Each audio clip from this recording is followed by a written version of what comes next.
I see some familiar faces. Oh, yeah? You are...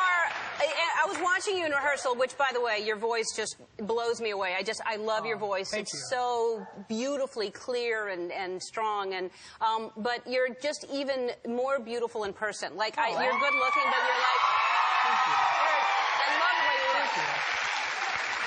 And what I love when I watch you, too, and I was watching you the other night on something on Letterman, I think, when you perform, you are so present. You don't ever seem, and I know you've done this for a while and you've done theater, but you just never seem nervous. You always seem like you're in the moment and you're singing and you're... That's what you think. Really? Really? I get nervous a lot. I just have learned how to kind of hide it. Yeah, but usually you can't hide it in eyes. You can see in someone's eyes, but you don't seem to get nervous, but you do get nervous. Yeah, here and there. Yeah. Yeah. All right, so... I was nervous the other night. Yeah, okay, let's... Were you nervous before you went on stage with the AMAs, or nervous after? Or, all of the above. Just a little bit nervous. Because that was your like debut. That was your coming out. Like, here, what's he going to do? Yeah, yeah. And I suppose I think part of what I got caught up in is that I forgot that this is the first time people were seeing me on TV again after Idol, and I didn't really think about that as objectively as I might have wanted to. Because that's is that sort of how you are all the time? Like that you're that much of a showman on stage? Well, I mean, it's... I say the word showman. Showman. Yes. I mean, I think on Idol I experimented with a lot of different styles and outfits and tempos and things like that. And then I went on tour over the summer and experimented with different types of performing there. And then I was in the studio making a record. So for me, this has all been one journey. And for me, I was like, I'm going to try to do something a little risque now. And it just, a lot of people didn't like it. It was maybe a little too far. And, yeah. And do you feel that now? Do you feel it was too far? I think in hindsight, I look back on it and I go, okay, maybe that wasn't the best first impression to make again. Like the first, second impression. And I mean, I had fun up there. I had a good time. My dancers had fun. The band had fun. But I also recognize that. Thank you. Thank you. But you know what?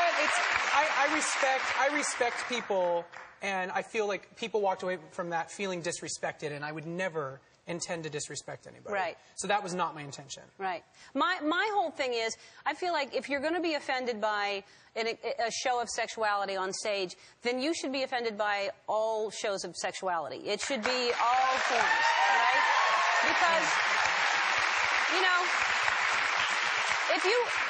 if you have kids at home and they're watching it, 10 o'clock at night, 11 o'clock at night, your kids shouldn't be seeing anybody acting in a extreme sexual manner. I don't think that's okay, if you're going to be offended by it. But if not, then it should be okay for everybody. It shouldn't be excluded, because everybody else does it. Yeah, I think it's not, people aren't used to seeing gay men portrayed that way on TV. I mean, the gay male image in the media tends to be very cliche and safe.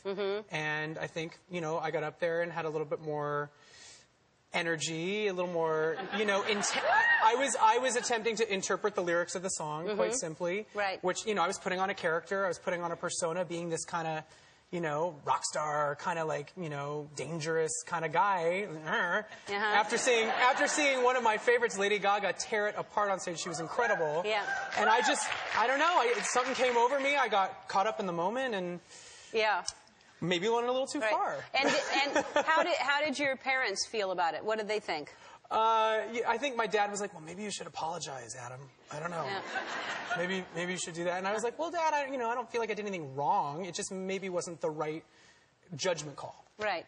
For like you said. It's a taste thing, I think, more than an obscenity thing. Or, I think it's just a taste level. Yeah, a lot of people were frightened by that. Now, and then you were canceled the next morning. You were supposed to be on Good Morning America a couple days later, And they canceled you. I think ABC was a little bit mad ABC was mad at you. And I don't blame them. I got carried away. It was stuff that I did not do in the rehearsal, so they were probably a little bit taken aback. And, they gave me a great opportunity to close the AMAs, and I would never want to smack that gift horse in the mouth. I think that they were taking a big leap of faith having me do that, and unfortunately it didn't work out as we all thought it would. Right. Well, it got the show a lot of attention. It did do that. I mean... Yeah, it's kind of ironic, yeah. Right. Which is why I love your new song. I really love it. It's such a great song anyway, but I love the lyrics, What Do You Want From Me? Because, when you're, especially when you're new and people are trying to decide, do we like you, do we not like you, who are you? It's really hard to please everybody out there. Really and hard. You're learning that the hard way right out of the gate. So I think you're amazing. I think you're a good guy. I think you're smart. And I think you did something, like you said, that might have been a bad judgment call for some people. But I hope this doesn't hurt you, because I think you're amazing. Thank you. I think you're incredible. Thank you.